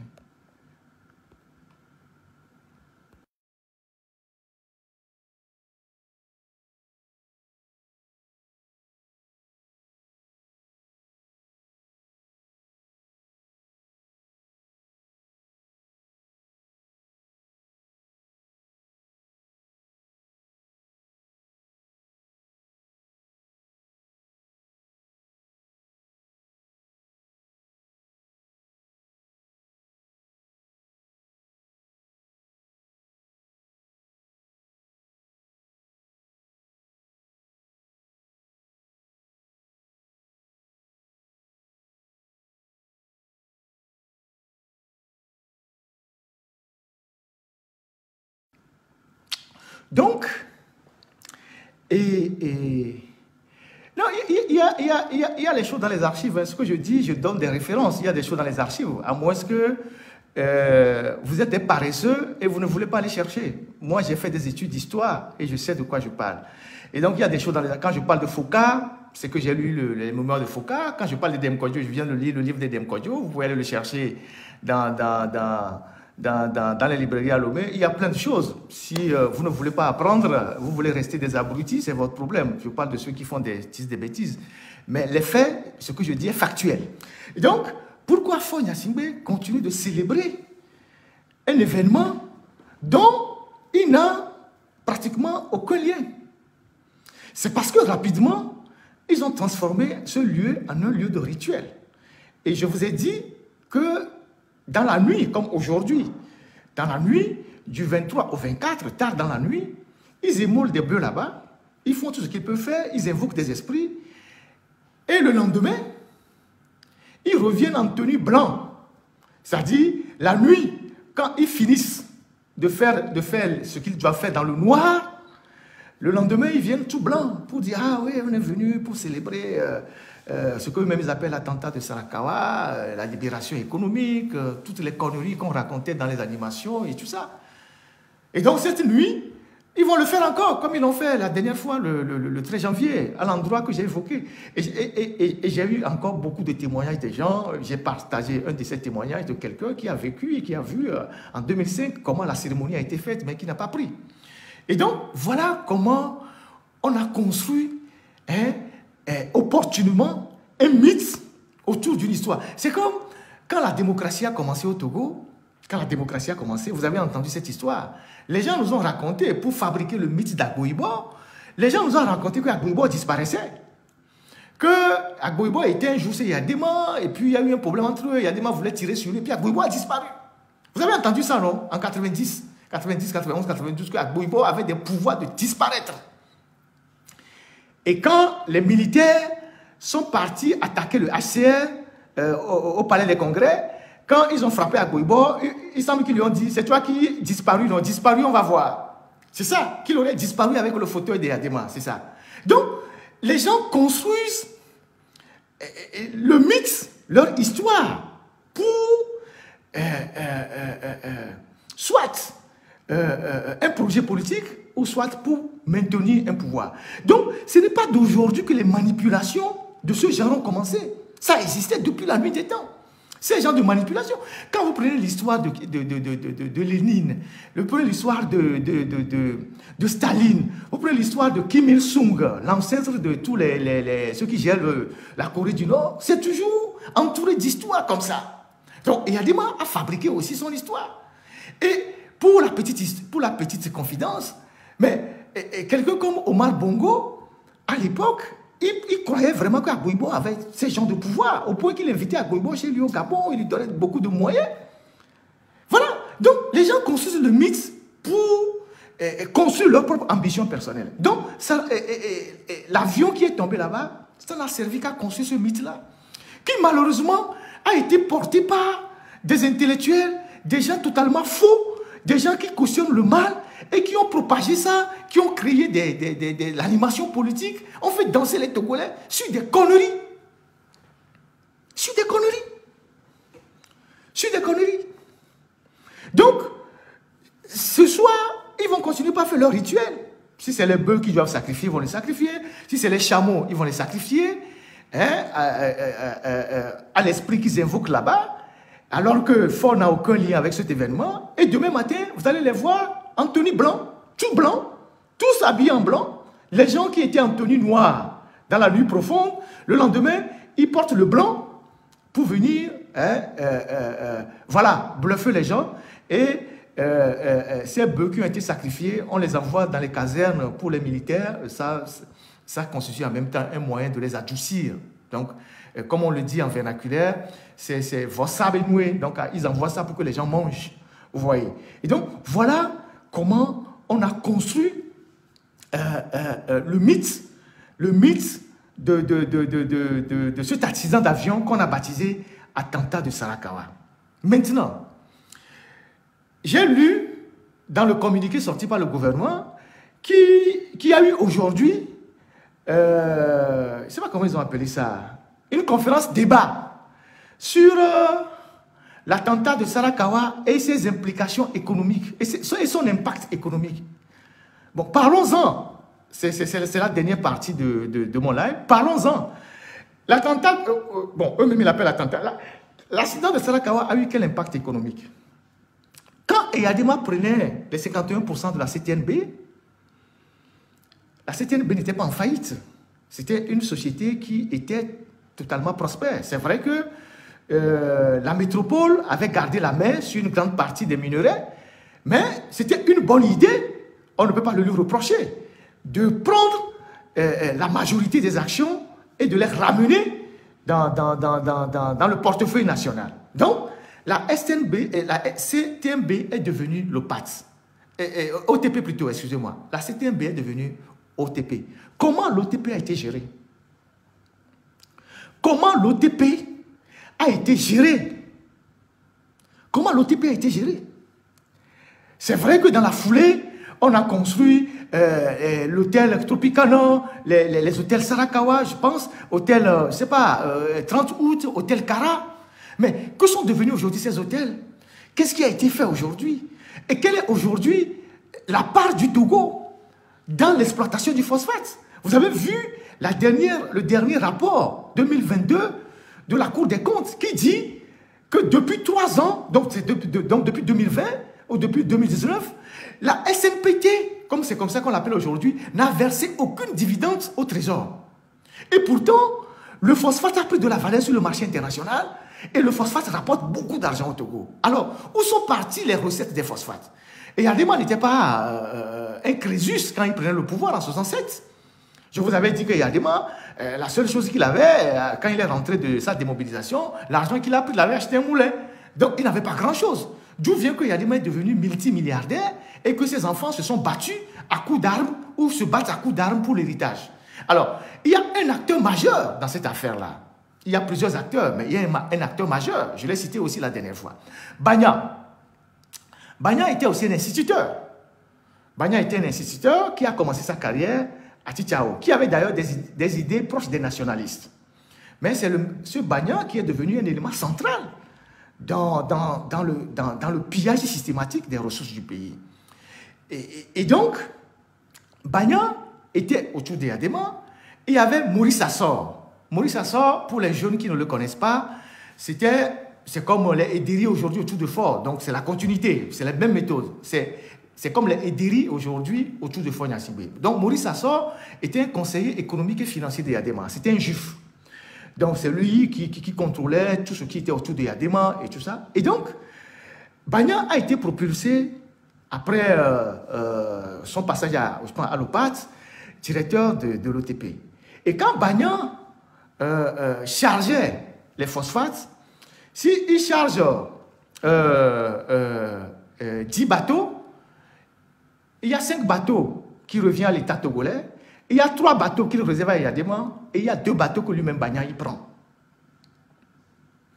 C'est-à-dire, quand Bagnan charge 10 bateaux de phosphate, il y a 5 bateaux qui vont pour l'État togolais, donc le peuple togolais, il réserve 3 bateaux pour Yadema, et il réserve 2 bateaux pour lui-même. Et au fil du temps, il a commencé par augmenter sa propre part au détriment de la part de Yadema. Et Yadema ne savait pas, bien sûr. Donc, il est passé à 3 bateaux pour lui-même, 4 bateaux pour lui-même, alors que Yadema était toujours à 2 bateaux. Donc, c'est quelqu'un qui a commencé par avoir beaucoup d'argent, s'enrichir, et tout, jusqu'à ce que le scandale n'éclate.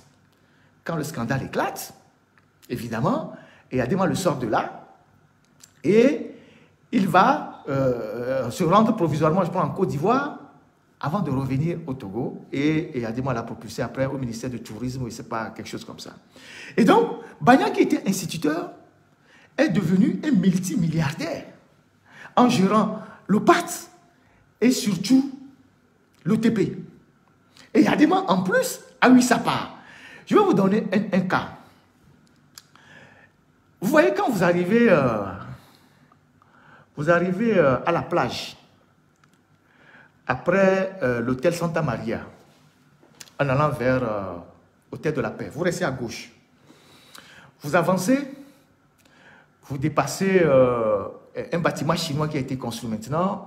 Vous avancez, vous dépassez un restaurant chinois, donc vous dépassez une maison, vous dépassez une clôture avec des filaos, où il y a une forêt, comme une clôture vide, abandonnée, il y a des filaos. Et après, oui, en allant vers l'hôtel Onomo. Après, vous dépassez un restaurant chinois. Et après, vous voyez une maison, une résidence. Une résidence, une clôture un peu élevée. Mais la maison est au fond, avec des vitres, tout ça. Et il y a des cocotiers autour de la maison. C'était une résidence de l'OTP. C'est une résidence de l'OTP. Quand les Blancs arrivaient, c'est là-bas qu'ils restaient. Après, Bagnan et les autres ont remis cette résidence dans le patrimoine de Yadema. Et Yadema a cédé cette résidence. Je ne sais pas s'il a cédé, mais c'est Fort qui a hérité de cette résidence-là. C'est une maison de Fort Gnassingbé. C'est une maison très discrète. Il n'y a même pas quelqu'un devant la... Vous n'allez même pas voir quelqu'un devant la maison. Il y a un portail un peu discret. Et les anciens savent de quoi je parle. Donc cette maison est en face, de l'autre côté de la route, en face de tous les bars qui sont à la plage. Vous voyez la maison, après 2 concessions, vous voyez la rue qui sépare les habitations et puis la clôture de l'OCAM.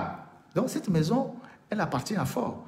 C'est un bien de l'OTP qu'on a mis dans le patrimoine de Gnassingbé. Et c'est Fort qui gère ça. Avant, quand il est arrivé au pouvoir, il s'échappait pour aller là-bas discrètement rencontrer des gens. Je ne sais pas s'il le fait encore maintenant.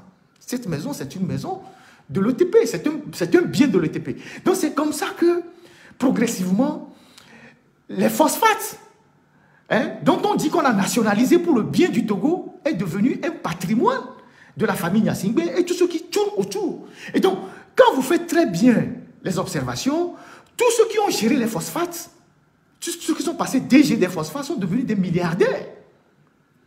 Ils sont devenus des milliardaires. Palitala, Patassé, je ne sais pas, aujourd'hui Michel Kézier, tout ça, sont devenus des milliardaires.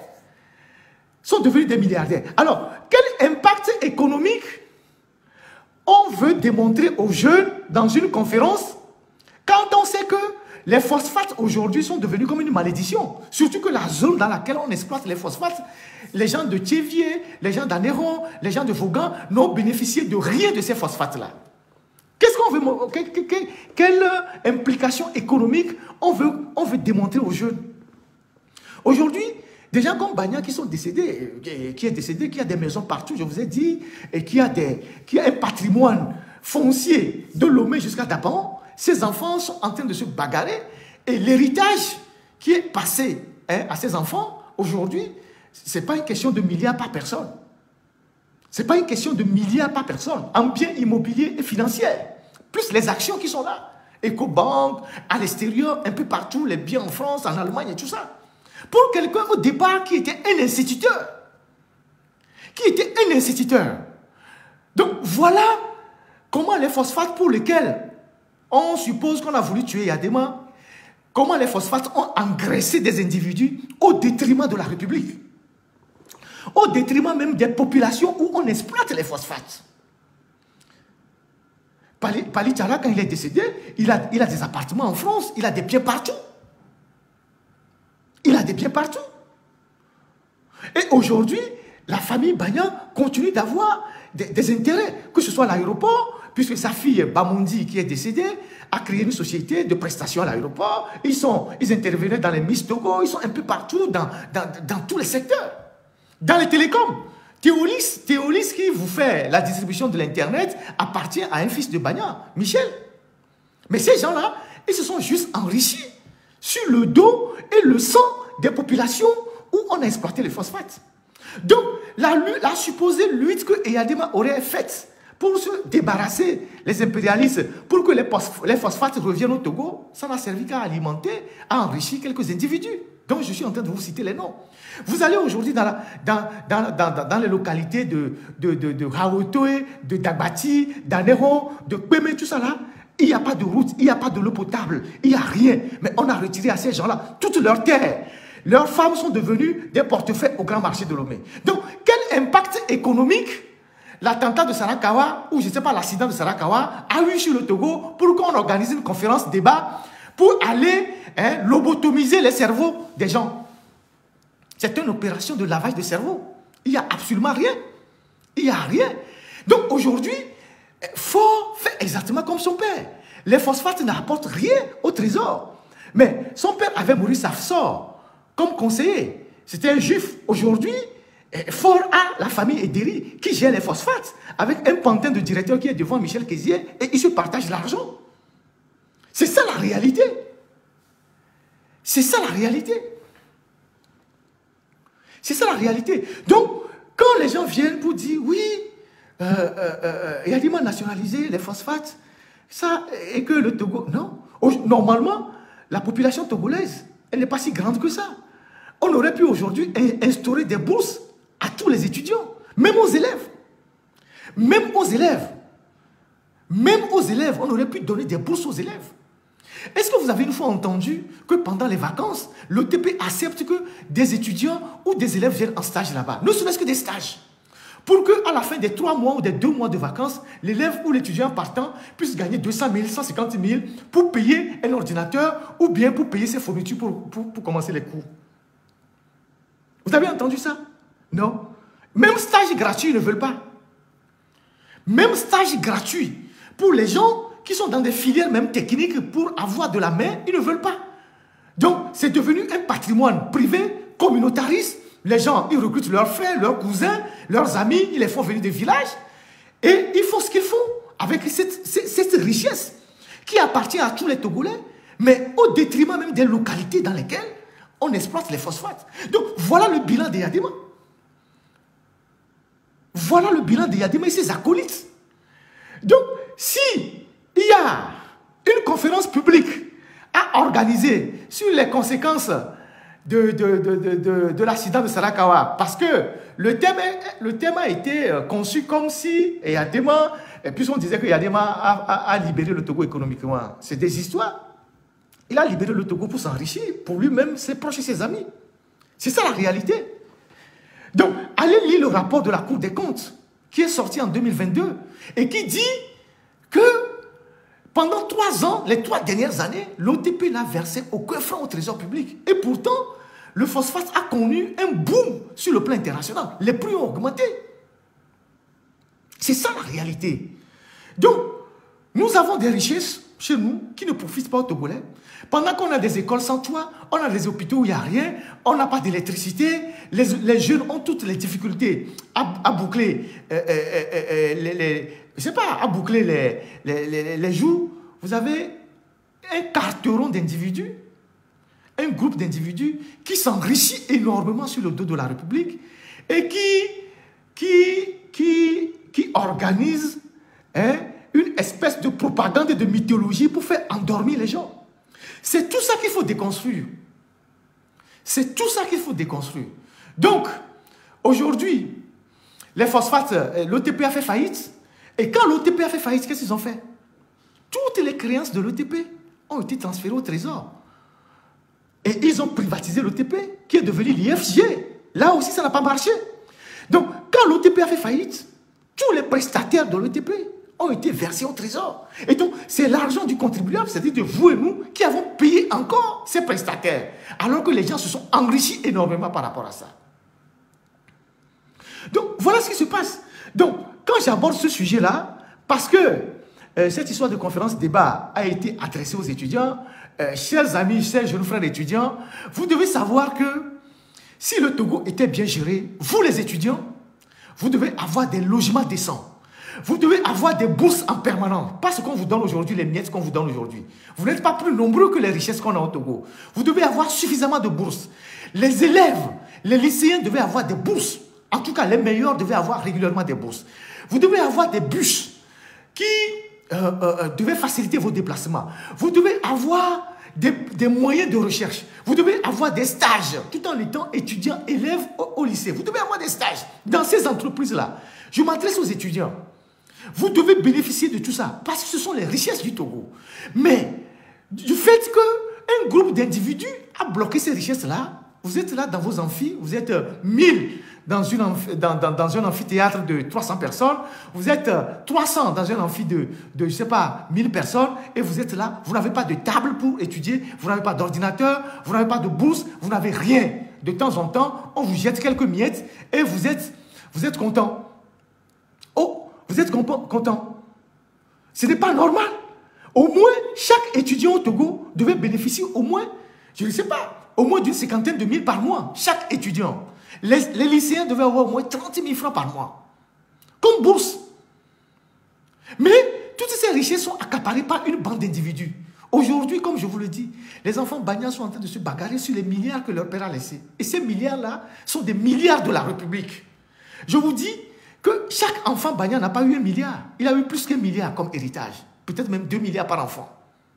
C'est des choses qui se passent actuellement à Lomé. C'est une bagarre dans la famille qui a même amené à faire des tests ADN sur d'autres enfants dont on doute de leur paternité. Et ça ne leur suffit pas. Tout l'argent qu'on leur donne, ça ne leur suffit pas. Vous allez à Bassar. Bagnan a au moins 15% de tous les terres qui sont à Bassar et à Guérékouka. Tous les terrains, au moins 15% de tous les terrains qui sont à Bassar et Guérékouka appartiennent à Bagnan. Kévé, Balimé, tout ça, il a des terres partout. 100 hectares, 300 hectares, 500 hectares, 200 hectares. Pour un petit pays comme le Togo, comment est-ce qu'on peut accepter qu'un individu ait autant de terres et qu'il est en train de partager à ses enfants qui sont en train de se bagarrer? Le Togo est un petit pays. Nous avons fait une enquête et je peux vous dire que les terres au Togo, la plupart des terres au Togo ont déjà quitté les premiers propriétaires. La plupart des terres au Togo ont déjà quitté les premiers propriétaires. Et sont dans les mains de la minorité comprador qui a acheté des terrains à des fins de blanchiment d'argent. La plupart des terres au Togo ont quitté les premiers propriétaires. Et demain, c'est un conflit énorme qui guette notre pays. Donc normalement, on devait légiférer pour qu'aucun individu, s'il n'a pas un projet ambitieux, ne puisse pas acheter au moins 100 hectares ou 50 hectares. Vous avez 1000 hectares, vous voulez faire quoi avec ça? Vous avez 500 hectares, vous voulez faire quoi avec ça? Vous voulez faire quoi? Vous avez des terrains, les gens ont des terrains qui dépassent même la grandeur de leur village, de leur canton, dans d'autres localités au Togo. Et ils ont bloqué ça, ils ont fait des titres fonciers, ils ont bloqué ça. Et personne n'a le droit d'aller sur ces terrains-là. C'est la minorité comprador. Donc c'est un vrai problème, c'est un problème réel qu'il faudra régler demain. Parce que ces gens se sont enrichis sur le dos de l'État, qu'ils ont mis une partie de leur argent dans le foncier, en privant les paysans des terres qui doivent leur permettre de vivre. Donc, les gens devaient même travailler à sensibiliser nos frères qui sont dans les villages pour qu'ils ne cèdent pas les terres. Moi, je vois sur Internet, sur Facebook, 500 hectares à lotisser, comment ils appellent ça, certificat de conformité, quoi, du juge, il y a le financement, il faut donner l'argent. Et vous avez sur Internet des annonces comme ça, des géomètres véreux qui vont dans les villages, qui vont convaincre les chefs de village, les collectivités de vendre les terres. Et c'est comme ça que les étrangers aussi s'engouffrent dedans pour acheter les terres. Et nous, le Togo, c'est un petit pays. Avec notre natalité qui augmente, avec le nombre d'habitants qu'on a chaque année, mais demain, le problème de foncier va être un problème grave pour l'unité de ce pays. Si on n'arrête pas le bradage des terres tout de suite. Donc, en temps normal, les gens comme Bagnan, dont les enfants se bagarrent actuellement pour se partager les terrains, on doit récupérer tout ça et remettre tout ça dans le foncier national.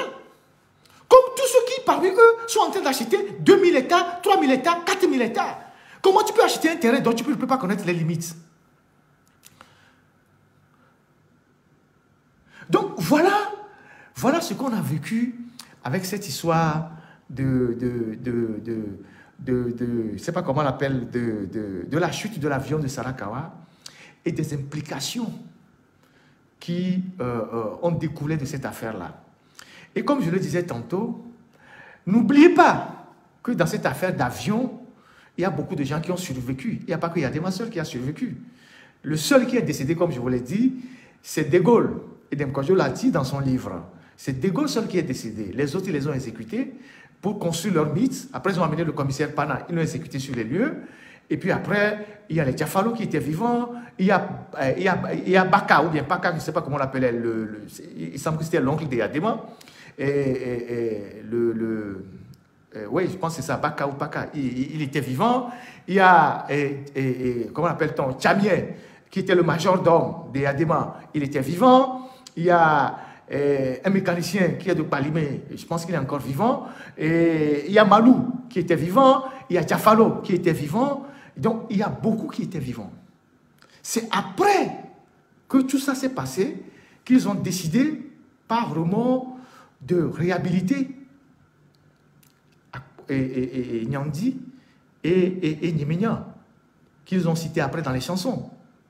Il y avait même une chanson qu'ils avaient faite qui pourfendait les pilotes. Quand il y avait l'animation politique, c'est Yadema qui a fait arrêter cette chanson-là. Parce que Yadema savait la vérité. Il savait que les pilotes n'étaient pour rien. Il y avait une chanson que Eclos avait fait fabriquer qui pourfendait les pilotes, qui les insultait alors qu'ils les ont exécutés. C'est Yadema qui a fait arrêter cette chanson-là. Donc voilà ce qui s'est passé autour de cette affaire de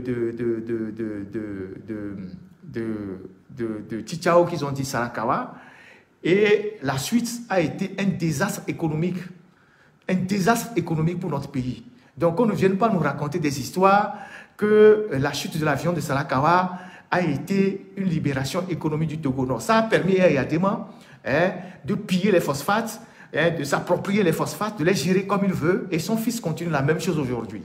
Donc, en temps normal, cet événement ne mérite pas d'être célébré parce que celui qui a fait l'accident, il n'est même plus. Est-ce que qui n'a pas connu un accident qui dans vos familles n'a pas connu un accident? On a beaucoup de gens qui dans nos familles qui ont fait des accidents. On ne se lève pas chaque jour pour aller organiser une fête pour dire ouais, il y a eu un accident. Donc non, il y a eu un accident. Il est sorti vivant. C'est sa grâce. Et puis après il est mort de sa belle mort. Mais pourquoi Faure fait ça? Il fait ça parce que bon voilà, ce sont les instruments spirituels du pouvoir de Gnassingbé. Il faut qu'il les entretienne. Il en est l'héritier. Et c'est ce travail-là qu'il fait. Donc, demain matin, quand vous allez les voir là-bas, tout blanc, en train d'écouter l'hymne national, les monuments aux morts, les chansons de quoi aux morts, sachez que la nuit, ils ont fait autre chose. Sachez que la nuit, ils ont fait autre chose. Demain matin, quand vous allez les voir, habillés tout blanc, en train de faire je ne sais pas quoi, sachez que la nuit, ils ont fait autre chose. Ils ont fait autre chose. Et les gens qui vont à la messe au camp hérité là, quand vous allez finir la messe là, les prêtres là, la viande de bœuf qu'on va utiliser pour préparer la réception là, vous mangez, sachez que la nuit ils ont utilisé ça, ils ont fait les sacrifices autour du camp. Donc si vous mangez ça, c'est votre problème. C'est votre problème. Ce sont les Fifian Ribana du Togo, ces gens-là. Vous connaissez Fifian Ribana dans l'aventure mystérieuse de Patrick Nguemadon sur Africa numéro 1. Ce sont les Fifians du Togo. Voilà. La nuit, ils font autre chose. Ils sont à Bangos. Ils font leur truc. Et puis le jour, ils sont à l'église. C'est ça. Ce sont les Fifians Ribana du Togo. Pour les étudiants qui écoutaient avant l'aventure mystérieuse, vous connaissez Bangos. Voilà. C'est ça la réalité. Donc, qu'on ne vienne pas nous déranger avec ces gens d'histoire. Tout ce qu'on demande à Faure Gnassingbé, c'est de travailler. En tout cas, il est là pour le moment, il n'a qu'à travailler, au lieu de tourner autour du pot. Et donc, là, demain, ils sont là, ils sont montés, ils sont là, en train de faire la fête. Ils vont revenir, la semaine prochaine, ils vont retourner pour les 20 ans d'Eyadema. Et puis, on paralyse la République comme ça. Pendant que les autres à côté sont en train de travailler, mobilisent les moyens, mobilisent les fonds pour développer le pays. Vous allez dans tous les pays voisins, les pays sont en chantier. Vous savez comment on reconnaît un pays qui est en chantier? Vous savez comment visuellement, comment on reconnaît un pays qui est en chantier?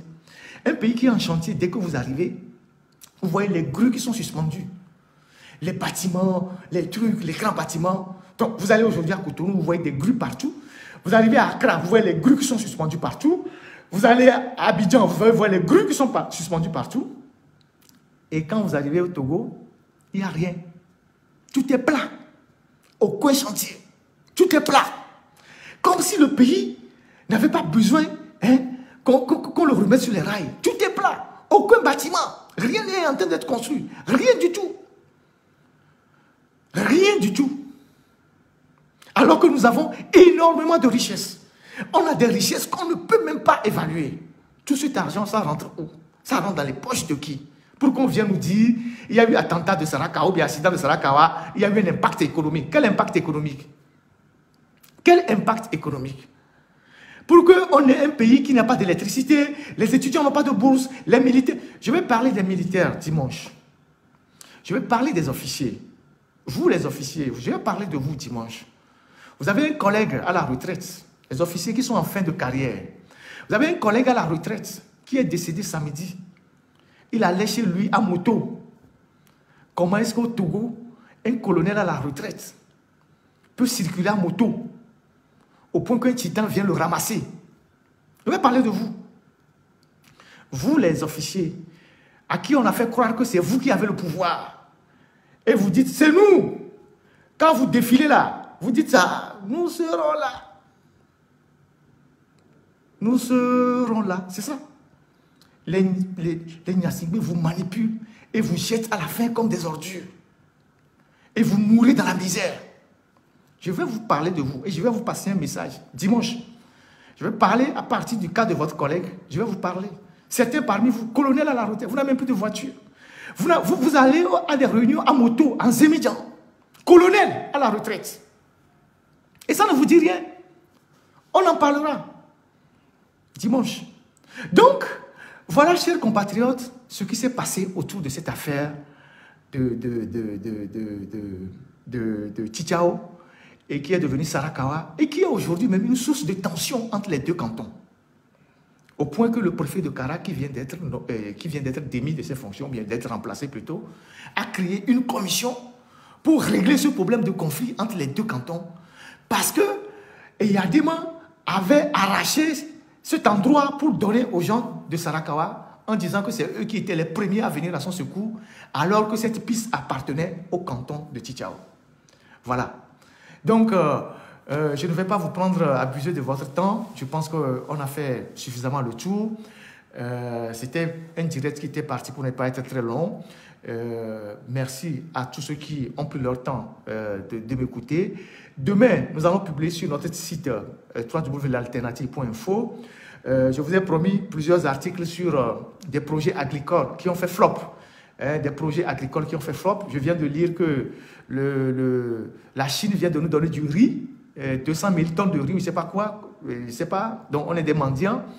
Alors que, il y a quelques années, on a investi des milliards, on allait faire des prêts dans une banque, la BADEA, pour investir des milliards pour des projets agricoles dans la zone de Sio, pour la riziculture, Djagbel et tout ça. On a fait une très bonne enquête, on est allé écouter les gens, on est allé sur le site, on a parlé avec les gens. On publie demain ce dossier-là sur notre page. Je le commenterai dimanche, mais il faut lire cet article-là, www.l'alternative.info. On va publier des dossiers sur les agropoles, cette histoire de tracteurs, tout ce que ça a entraîné comme détournement, enrichissement des individus. On est en train de faire tout un travail de fond. Et donc, demain, vous allez commencer par lire ces articles-là, c'est pas sur notre site. Donc, je vous dis merci. Merci pour le temps que vous avez pris pour venir écouter ce direct, ce qui n'était pas un direct habituel. Mais comme c'est la veille du 24 avril, il fallait qu'on en parle pour que les Togolais ne continuent pas d'être entubés par les manipulateurs, les propagandistes, ceux qui inventent des histoires à dormir debout pour dominer notre peuple. Vous pouvez aller sur Internet, retrouver même les témoignages, ceux qui ont fait des témoignages quand il y a eu cet accident d'avion. Les gens qui ont eu les témoignages, même pour le pouvoir, vous allez voir les contradictions dans leurs témoignages. Vous prenez seulement leurs témoignages, vous allez écouter les contradictions de ce qu'ils ont raconté. Donc, voilà la réalité. Et j'espère que cet exercice-là, nous allons le faire régulièrement pour démystifier tout ce qui a été conçu comme mythe autour du pouvoir des Yadema et qui a servi à emmagasiner, à abrutir les Togolais pendant des années avec la complicité de quelques intellectuels. Je ne sais pas si ce sont des intellectuels, mais des gens lettrés qui ont avalé ces conneries pendant des années. Aujourd'hui, nous sommes dans la période de la lumière et il est temps qu'on lève le voile sur tout ce qui est caché et qu'on dise clairement qui s'est approprié de nos richesses et ce qu'ils en font. Donc, voilà ce que je voulais partager avec vous. Merci pour le temps que vous avez pris pour me suivre. Je vous souhaite une très bonne fin de semaine. On se retrouve dimanche pour continuer cet exercice-là, bien évidemment sur d'autres sujets. Et comme je vous l'ai dit, on parlera aux militaires, aux officiers, on parlera agriculture, on parlera détournement, on parlera de pas mal de dossiers. Et j'espère que ces genres de sorties, d'exercices contribuent à éveiller nos compatriotes qui sont restés dans l'obscurité pendant des années. Et je voudrais exhorter l'ensemble de ceux qui me suivent à ne pas donner trop d'importance à des gens qui réagissent, qui insultent. Moi, je vous ai dit, moi, je n'écoute jamais personne. Moi, je reste focus sur ce que je fais. Qu'on m'insulte, qu'on me dit... Je n'écoute personne. Donc, ceux qui le font, si ça peut leur servir à quelque chose, c'est tant mieux. Moi, j'avance. Et dans la vie, j'ai toujours avancé. Je ne regarde pas à gauche, je ne regarde pas à droite.